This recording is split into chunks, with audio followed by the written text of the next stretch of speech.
And it relates literally to how can we connect the human elements. And for me, it's actually adding creativity already when I look at the numbers, when I look at the data, and making connections.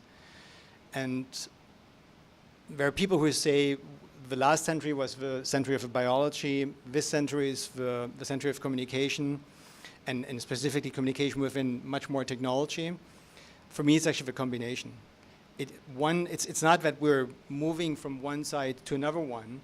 It's actually, we might go broader, but it's actually the integration. So it's again understanding why do we cry, what makes us cry, what makes us happy, and where does that come out of the data?